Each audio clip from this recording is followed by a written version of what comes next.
ತಂಗಾಳಿ ಬೀಸಿದಾಗ ಹೂವಾಯ್ತು ಈ ಮನ. ಸಂಚಿಕೆ 76. ಗೋಪಿನಾಥ್ರವರ ಮೊಬೈಲ್ ರಿಂಗಣಿಸಿತು. ಅಸಮಾಧಾನದಿಂದಲೇ ಮೊಬೈಲ್ ಸ್ಕ್ರೀನ್ನತ್ತ ನೋಡಿದರವರು. ಅವರ ಬದಲಾದ ಮುಖಭಾವ ನೋಡಿಯೇ ತಿಳಿದಿತ್ತು ಅಮ್ಮ ಮಗಳಿಗೆ ಕರೆ ಮಾಡಿದವರು ಯಾರೆಂದು. ಇಬ್ಬರಿಗೂ ಗೋಪಿನಾಥ್ರವರ ಚರ್ಯೆ ನೋಡಿ ನಗು ಬಂದಿತ್ತು. ಕಾಲ್ ರಿಸೀವ್ ಮಾಡಿ ಎಂದ ಆಶಾರವರ ಮಾತಿಗೆ ಒಲ್ಲದ ಮನಸ್ಸಿನಿಂದಲೇ ಕರೆ ಸ್ವೀಕರಿಸಿ ಮೊಬೈಲ್ ಆಶಾರವರ ಕೈಗಿಟ್ಟರು. ಖ್ಯಾತಿ ಸ್ಪೀಕರ್ ಆನ್ ಮಾಡಿದಳು. ಹಲೋ ಮಾವ, ಅದ್ರತ್ನ ದನಿ ಕೇಳಿ ಖ್ಯಾತಿಯ ಮನ ಹೂವಾಗಿತ್ತು. ಎಷ್ಟೋ ವರ್ಷಗಳ ನಂತರ ಅವನ ದನಿ ಕೇಳುತ್ತಿರುವಂತೆ ಭಾಸವಾಗಿತ್ತವಳಿಗೆ. ಹಲೋ ಅದ್ರತ್, ನಾನು ಆಶಾರವರು ಎಂದಾಗ, ಓ ಸಾರಿ ಅತ್ತೆ, ಹೇಗಿದ್ದೀರಾ ಎಂದು ಅವರ ಕ್ಷೇಮವನ್ನು ವಿಚಾರಿಸಿದ. ನಾನು ಚೆನ್ನಾಗಿದ್ದೀನಪ್ಪ, ನೀನು ಹೇಗಿದೆಯಾ? ಆಜ್ಞಾ ಪುಟ್ಟಿ, ನಿಮ್ಮ ತಂದೆ ತಾಯಿ ಎಲ್ಲ ಹೇಗಿದ್ದಾರೆ ಎಂದು ಕಾಳಜಿಯಿಂದ ಕೇಳಿದರು ಆಶಾರವರು. ಎಲ್ಲರೂ ಚೆನ್ನಾಗಿದ್ದಾರೆ ಅತ್ತೆ. ಮತ್ತೆ ಅದು ಕೇಳಲೋ ಬೇಡವೋ ಎಂದು ಯೋಚಿಸಿದವ ಕೊನೆಗೂ ಖ್ಯಾತಿಯಲ್ಲಿ ಅತ್ತೆ ಎಂದು ಖ್ಯಾತಿಯ ಬಗ್ಗೆ ವಿಚಾರಿಸಿದವ.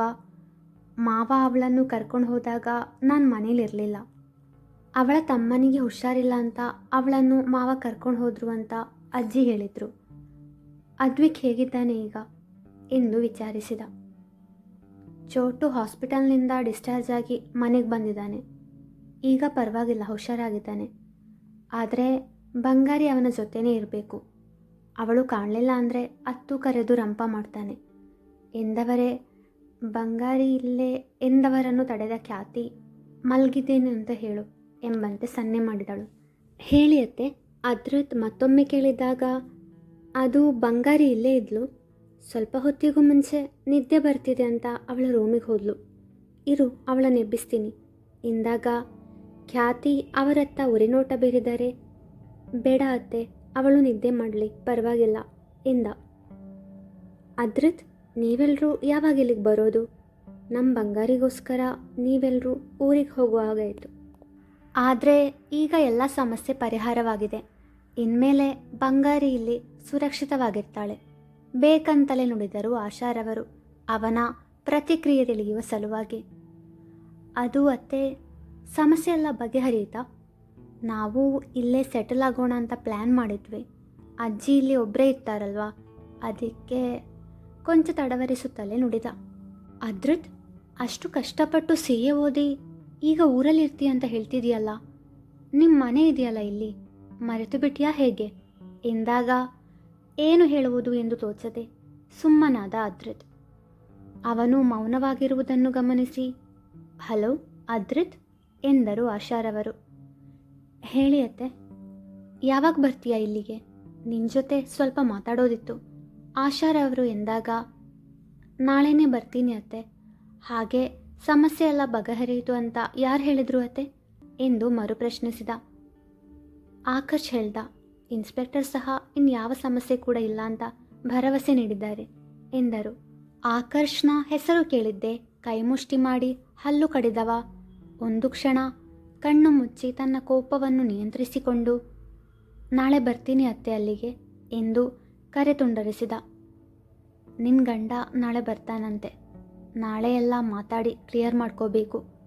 ಖ್ಯಾತಿಯತ್ತ ನೋಡಿ ನುಡಿದ ಆಶಾರವರು ತಮ್ಮ ಕೋಣೆಯತ್ತ ನಡೆದಿದ್ದರು. ಅವಳ ಜೀವಕ್ಕೆ ಅಪಾಯವಿದೆ ಅನ್ನೋ ನೆಪದಲ್ಲಿ ಅವಳ ಜೊತೆ ಊರಿಗೆ ಬಂದಿದ್ವಿ. ಆ ಆಕರ್ಷ್ ಎಲ್ಲ ಹಾಳು ಮಾಡ್ದ. ಛೆ ಎಂದು ಗೊಣಗಿದ ಅದ್ರತ್. ಅತ್ತೆ ನನ್ನ ಜೊತೆ ಚೆನ್ನಾಗಿ ಮಾತಾಡಿಸಿದ್ರು ಅಂದಮೇಲೆ ಖ್ಯಾತಿ ನಾನು ಅವಳಿಗೆ ಹೊಡೆದ ವಿಷಯವನ್ನು ಅವರ ಬಳಿ ಹೇಳಿರಲ್ಲ.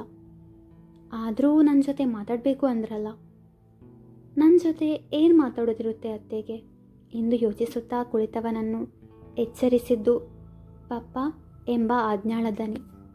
ಮಗಳನ್ನು ಮುದ್ದು ಮಾಡಿದವ. ಪಾಪು, ನಾಳೆ ನಾವಿಬ್ಬರು ಮಮ್ಮಿಯನ್ನು ನೋಡೋಕ್ಕೆ ಹೋಗ್ತಿದ್ದೀವಿ ಎಂದ ಮುಖದಲ್ಲಿ ಸಂತಸ ತೋರುತ್ತಾ. ನಿಜವಾಗಲೂ ಪಪ್ಪ? ಕೊಂಚ ತಲೆಬಾಗಿ ಕಣ್ಣರಳಿಸಿ ಕೇಳಿದಳು ಆಜ್ಞಾ. ನಿಜವಾಗ್ಲೂ ಎಂದವನು ಉತ್ತರಿಸಿದಾಗ, ನಾಳೆ ನಾನು ನನ್ನ ಮಮ್ಮಿನ ನೋಡ್ತೀನಿ ಎಂದು ನಿಂತಲ್ಲೇ ಕುಣಿದಾಡಿದ ಆಜ್ಞಾ. ಅಜ್ಜಿಗೆ ಹೇಳಿ ಬರ್ತೀನಿ ಪಪ್ಪ ಎಂದು ಸುಮಂಗಲರವರ ಬಳಿಗೆ ಧಾವಿಸಿದವಳು ಅಜ್ಜಿ ಅಜ್ಜಿ ಎಂದಳು. ಏನು ಪುಟ್ಟಿ, ಯಾಕಿನ್ನೂ ನಿದ್ದೆ ಮಾಡಿಲ್ಲ ಎಂದಾಗ, ಅಜ್ಜಿ ಅಜ್ಜಿ ನಾಳೆ ನಾನು ಮತ್ತು ಪಪ್ಪ ಮಮ್ಮಿನ ನೋಡೋಕ್ಕೆ ಹೋಗ್ತಿದ್ದೀವಿ. ಓಕೆ, ಗುಡ್ ನೈಟ್ ಅಜ್ಜಿ, ನಾನೀಗ ನಿದ್ದೆ ಮಾಡ್ತೀನಿ ಎಂದು ಅಲ್ಲಿಂದ ಓಡಿದಳು. ಪಾಪ ಮಗು, ಖ್ಯಾತಿನ ಎಷ್ಟೊಂದು ಹಚ್ಕೊಂಡು ಬಿಟ್ಟಿದ್ದಾಳೆ ಎಂದುಕೊಂಡರು ಸುಮಂಗಲಾರವರು. ಮರುದಿನ ಅದ್ರತ್ ಆಜ್ಞಾಳೊಂದಿಗೆ ಖ್ಯಾತಿಯ ಮನೆಯ ದಾರಿ ಹಿಡಿದ. ಪಪ್ಪ ಹೇಳಿದ್ದು ನಿಜನಾ? ಅವನಿಗೂ ನನ್ನ ಮೇಲೆ ಪ್ರೀತಿ ಇತ್ತ? ಆದರೆ ಹೇಗೆ? ನಾನು ಗಮನಿಸಿದ ಹಾಗೆ ಅವನು ನನ್ನನ್ನು ನೋಡಲೇ ಇಲ್ಲ. ಮತ್ತು ಹೇಗೆ ನಾನು ಪ್ರೀತಿಸೋದಕ್ಕೆ ಸಾಧ್ಯ? ನನ್ನನ್ನು ಪ್ರೀತಿಸೋ ಥರ ಪಪ್ಪನನ್ನು ನಂಬಿಸಿರಬಹುದು. ನಿಜವಾಗ್ಲೂ ಅವನು ನನ್ನನ್ನು ಪ್ರೀತಿಸಿದ್ದೇ ಆದರೆ ಪುಟಾಣಿಯ ಅಮ್ಮನ ಸಾವಿಗೆ ನಾನೇ ಕಾರಣ ಅಂತ ನನ್ನ ಮೇಲೆ ಅಪವಾದ ಹೊರಿಸ್ತಿದ್ನ? ನನ್ನ ಮೇಲೆ ಕೈ ಮಾಡ್ತಿದ್ನ? ಒಂದು ವೇಳೆ ಪಪ್ಪ ಹೇಳಿದ ಹಾಗೆ ಅವನಿಗೆ ನನ್ನ ಮೇಲೆ ಪ್ರೀತಿ ಇರದಿದ್ದರೆ ನಾನು ಹಾಸ್ಪಿಟಲ್ನಲ್ಲಿದ್ದಾಗ ಅವನಿಗೆ ಯಾಕೆ ನೋವಾಗಬೇಕಿತ್ತು? ಅಯ್ಯೋ, ಇದೇನು ನಡೀತಿದೆ? ನನಗಂತೂ ಏನೂ ಅರ್ಥ ಆಗ್ತಿಲ್ಲ. ಯಾರ ಮಾತು ನಿಜ? ಪಪ್ಪ ಹೇಳಿದರು ಏಡಿ ನನ್ನನ್ನು ಪ್ರೀತಿಸೋ ವಿಷಯ ಸಹನಾ ಹೇಳಿದ್ಲು ಅಂತ. ಅಂದರೆ ಸಹನಾಳಿಗೆ ಏಡಿ ಮೊದಲೇ ಪರಿಚಯನ? ನಾಳೆ ಅವನು ಬರ್ತಾನಲ್ಲ, ಆಗ ಅವನನ್ನು ನೇರವಾಗಿ ಕೇಳ್ತೀನಿ. ಎಲ್ಲ ಇತ್ಯರ್ಥವಾಗಲಿ, ನನಗೂ ಸಾಕಾಗಿದೆ ಇವೆಲ್ಲ. ರಾತ್ರಿ ಪೂರ್ತಿ ಯೋಚನೆಯಲ್ಲಿ ಕಳೆದವಳು ಮುಂಜಾನೆಯಷ್ಟರಲ್ಲಿ ನಿದ್ದೆಗೆ ಜಾರಿದ್ದಳು. ಅವಳು ಬೆಳಗ್ಗೆ ಎಚ್ಚರಗೊಂಡಿದ್ದು 10 ಗಂಟೆಗೆ. ಓ, ಆಗಲೇ 10 ಗಂಟೆ ಆಗಿದೆ. ಇವತ್ತು ಅವನು ಮತ್ತು ಪುಟಾಣಿ ಬರ್ತಾರೆ ಎಂದುಕೊಂಡು ಬಾತ್ರೂಮ್ ಹೊಕ್ಕವಳು ಸ್ನಾನ ಮುಗಿಸಿ ಬಂದಳು. ಟೀ ಶರ್ಟ್ ಹಾಗೂ ಪೈಜಾಮದಲ್ಲಿದ್ದವಳಿಗೆ ಯಾಕೋ ಆ ಬಟ್ಟೆ ತೊಟ್ಟು ಅವನ ಮುಂದೆ ಹೋಗಲು ಇಷ್ಟವಾಗಲಿಲ್ಲ. ತನ್ನ ಕಬೋರ್ಡ್ ತೆರೆದು ಎಲ್ಲ ಬಟ್ಟೆಗಳ ಮೇಲೆ ಕೈಯಾಡಿಸಿದವಳು ನೀಲಿ ಬಣ್ಣದ ಕುರ್ತಾ ಹಾಗೂ ಬಿಳಿ ಬಣ್ಣದ ಲೆಗ್ಗಿಂಗ್ಸ್ ಕೈಯಲ್ಲಿ ಹಿಡಿದವಳು. ಎಸ್, ಇದು ಚೆನ್ನಾಗಿದೆ, ಇದೇ ಹಾಕೋತೀನಿ ಎಂದು ಬಟ್ಟೆ ಬದಲಾಯಿಸಿ ಬಂದವಳು ತನ್ನ ಒದ್ದೆ ಕೂದಲನ್ನು ಪುಟ್ಟ ಕ್ಲಿಪ್ನಲ್ಲಿ ಬಂಧಿಸಿದಳು. ಕನ್ನಡಿ ಮುಂದೆ ನಿಂತು ಆಸ್ತೆಯಿಂದ ಕೊಂಚ ಅಲಂಕಾರ ಮಾಡಿದ್ದವಳು ಎಲ್ಲರೂ ಮಾತನಾಡುವ ದನಿ ಕೇಳಿ ಅದ್ರತ್ ಬಂದ ಎಂದುಕೊಂಡು ಸಂತಸದಿಂದ ಕೆಳಗಡೆ ಓಡಿದಳು.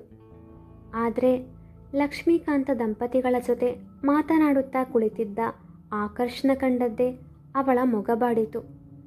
ಆದರೂ ಅದನ್ನು ತೋರಗೊಡದೆ, ಹಾಯ್ ಆಕರ್ಷ್ ಎಂದಳು. ಹಾಯ್ ಖ್ಯಾತಿ, ಲುಕಿಂಗ್ ಬ್ಯೂಟಿಫುಲ್ ಎಂದು ಹೊಗಳಿದ. ಅವಳು ಸುಮ್ಮನೆ ಮುಗುಳ್ನಗೆ ಬಿದ್ದರೆ, ಬಂಗಾರಿ ಮೊದಲು ತಿಂಡಿ ತಿನ್ನು ಎಂದರು ಆಶಾರವರು ಆಕರ್ಷಣ ಕೈಗೆ ಕಾಫಿ ಕಪ್ ಕೊಡುತ್ತಾ. ಗೋಪಿನಾಥರವರು ಆಫೀಸಿಗೆ ಹೋಗಿದ್ದರು. ಅದ್ರತ್ ಬರುವ ಕಾರಣ ಆಶಾರವರು ಮನೆಯಲ್ಲಿ ಉಳಿದಿದ್ದರು. ಹಾಂ ಮಮ್ಮಿ ಎಂದ ಖ್ಯಾತಿ ತಿಂಡಿ ತಿನ್ನಲು ಕುಳಿತಾಗ ಆಶಾರವರು ಅವಳ ಬಳಿ ಕುಳಿತು ಅವಳಿಗೆ ಕೈ ತುತ್ತು ನೀಡಿದರು. ಅವರಿಬ್ಬರನ್ನು ಕಂಡ ಆಕರ್ಷಣ ಕಣ್ಣಂಚು ಒದ್ದೆಯಾಯಿತು. ಅದನ್ನು ಗಮನಿಸಿದ ಸ್ತುತಿ, ಏನಾಯಿತು ಆಕರ್ಷ್ ಎಂದು ಕಾಳಜಿಯಿಂದ ಕೇಳಿದಳು. ಲಕ್ಷ್ಮೀಕಾಂತ ದಂಪತಿಗಳು ಟಿವಿಯ ಮುಂದೆ ಕುಳಿತಿದ್ದ ಕಾರಣ ಅವರ ಗಮನ ಈಗ ಆಕರ್ಷ್ ಕಡೆಗೆ ಇರಲಿಲ್ಲ. ಹೇ ನಥಿಂಗ್ ಎಂದ. ಇವಾಗ ಹೇಳಲಿಲ್ಲ ಅಂದರೆ ನೀವು ಅಳ್ತಿದ್ದೀರಿ ಅಂತ ಅಜ್ಜಿ ತಾತನಿಗೆ ಹೇಳ್ತೀನಿ ಎಂದು ಹುಸಿ ಬೆದರಿಕೆ ಹಾಕಿದವಳು ಅವನ ಕಣ್ಣೊರೆಸಿದಾಗ ಅವಳ ಸರಿಯಗೆ ಚಕಿತನಾದನವ. ಯಾಕೆ ಶಾಕ್ ಆಗಿ ನೋಡ್ತಿದ್ದೀರಾ ಎಂದು ಕೇಳಿದಳು. ಏನಿಲ್ಲ. ಹಾಗಾದರೆ ಹೇಳಿ, ಎಮೋಷ್ನಲ್ ಆಗಿದ್ದು ಯಾಕೆ?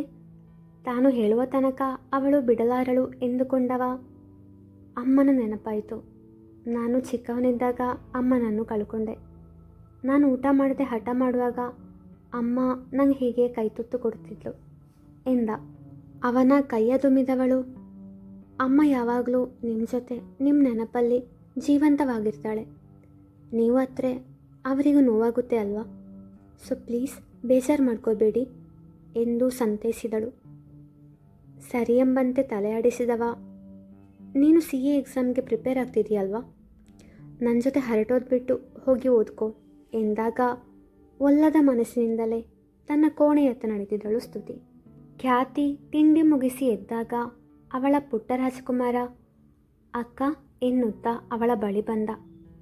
ಅವನಿಗೆ ಹಾರ್ಲಿಕ್ಸ್ ಹಾಗೂ ತಿಂಡಿ ಕೊಟ್ಟವಳು. ಅವನು ತಿಂಡಿ ಮುಗಿಸಿದ ಬಳಿಕ ಆಕರ್ಷ್ ಹಾಗೂ ಆಶಾರವರ ಜೊತೆ ಕುಳಿತಳು. ಅಕ್ಕ, ನಂಗೆ ಬೋರ್ ಆಗ್ತಿದೆ.